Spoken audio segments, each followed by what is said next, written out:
এমনই লাকনো যোগাযোগ করেছিল যে অ্যাভেলেবিলিটির অবস্থাটা কি।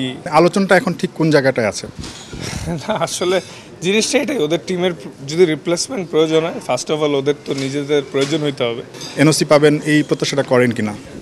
সর্বপ্রথম তো মানে পিক হইতে হবে, যদি পিক হয় তাহলে সেক্ষেত্রে এনওসিও পাবো বলে আশাবাদী।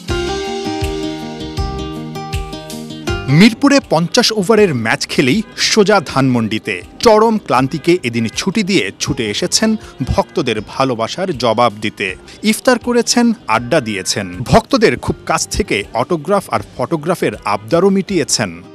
তাসকিনের, এমনকি তাসকিন ভক্তদের অনেক দিনের স্বপ্ন আইপিএল মাতাবে তাদের হিরো। এর আগে একাধিকবার ডাক পেয়েও এনওসি জটিলতায় আইপিএল খেলা হয়নি তাসকিনের। এবারও এমন একটা আলোচনা আকাশে বাতাসে উঠছিল।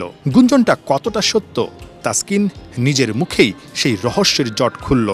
না আসলে যোগাযোগ হয়েছিল, যেটা ধরেন আমরা মেগা অকশনে তো বাংলাদেশি কেউ পিক হয়নি, তো নর্মালি লম্বা টুর্নামেন্ট থাকে, সেক্ষেত্রে অনেক রিপ্লেসমেন্ট প্লেয়ার হিসাবে অনেকে নিয়ে থাকে।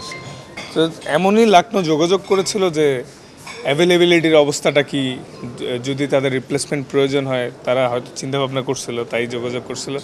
তো এটাই যে এনওসি পাবো কি না যদি রিপ্লেসমেন্টে তাদের কল আসে। তো এটাই আসলে, যে যদি আমাদের কারো কল আসে, আশা করি আমরা এবার এনওসিও পাবো।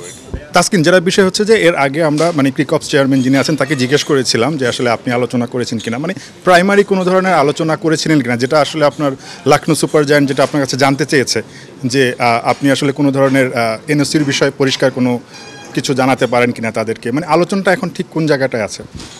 না আসলে জিনিসটা এটাই, ওদের টিমের যদি রিপ্লেসমেন্ট প্রয়োজন হয়, ফার্স্ট অফ অল ওদের তো নিজেদের প্রয়োজন হইতে হবে। যদি প্রয়োজন হয় তখন আল্লাহর রহমতে যদি ফিট থাকি, সেক্ষেত্রে এনওসির চাওয়ার বিষয়টা। আর এনওসি কথা হয়েছে বোর্ডের সাথে, যদি আমরা কেউ পিক হই, সেক্ষেত্রে এই বছরে এনওসিতে প্রবলেম হওয়ার কথা না, যতটুকু কথা হয়েছে। যদি কোনো কারণে আসলে পিক করে, সেক্ষেত্রে ফুল সিজন খেলার ইচ্ছা আছে, কারণ এটা আপনার অনেক বড় একটা ড্রিম। আমরা জানি সবসময় আপনি আসলে বলে থাকেন যে আসলে আইপিএলে অ্যাটলিস্ট একটাবার খেলার ইচ্ছে, এবং বোর্ডের যারা এখন আছে তারাও জানে যে আসলে আপনার এটা একটা ড্রিম এবং আপনাকে সেই সুযোগটা তারা দিতে চায়। সো সব দিক থেকে বিবেচনা করলে ফুল সিজন খেলার এনওসি পাবেন এই প্রত্যাশাটা করেন কিনা? সর্বপ্রথম তো পিক হইতে হবে, যদি পিক হয় তাহলে সেক্ষেত্রে এনওসিও পাবো বলে আশাবাদী, কারণ বোর্ডের সাথে যতবার কথা হয়েছে, এই বছর এনওসি নিয়ে কোনো প্রবলেম।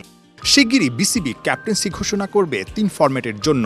আইপিএলে দেখার মতোই তার ভক্তদের আরও একটা স্বপ্ন, তাসকিন লাল সবুজ জার্সিতে ক্যাপ্টেন্সি করুক। তাসকিন কি প্রস্তুত? অনেকের হয়তো একটা আশা যে আপনি একটা সময় ন্যাশনাল টিমে ক্যাপ্টেন্সি করবেন, খুব শিগগিরই হয়তো বা ক্যাপ্টেন্সিও ঘোষণা করা হচ্ছে। এর মধ্যে কি আসলে বিসিবির পক্ষ থেকে আপনার সঙ্গে ক্যাপ্টেন্সি ইস্যুতে কোনো আলোচনা হয়েছে কিনা, বা ক্যাপ্টেন্সি ইস্যুতে আসলে আপনার ইয়েটা কি, আসলে ভিউটা কি, যে আপনি দায়িত্ব পেলে করবেন কিনা? না আসলে এটা টোটালি বোর্ডের কল, বোর্ড যারা বিবেচনা করবে সেই করবে। এবং দিন শেষে আমি অ্যাজ এ প্লেয়ার ক্রিকেটটা অলওয়েজ এনজয় করতে চাই, নিজের সেরাটা নিংড়ে দিতে চাই দলের জন্য, কারণ ম্যাচ যদি জিতাতে পারি এর থেকে বড় স্বস্তির কোনো বিষয়ই নেই। আর বোর্ড যদি কখনো মনে করে তখন ডিফারেন্ট স্টোরি। আপনি রেডি? হ্যাঁ, বোর্ড চাইলে চেষ্টা করবো ইনশাল্লাহ। Thank you. বর্তমানে জাতীয় দলের সবচেয়ে দামি ক্রিকেটার তাসকিন আহমেদ। পারিশ্রমিকের মতো দিনে দিনে তাসকিনের দায়িত্বও বাড়ছে। তাসকিন চান সামনের দিনগুলোতে বল হাতে ভক্তদের আরও বেশি ভালোবাসার প্রতিদান দিতে।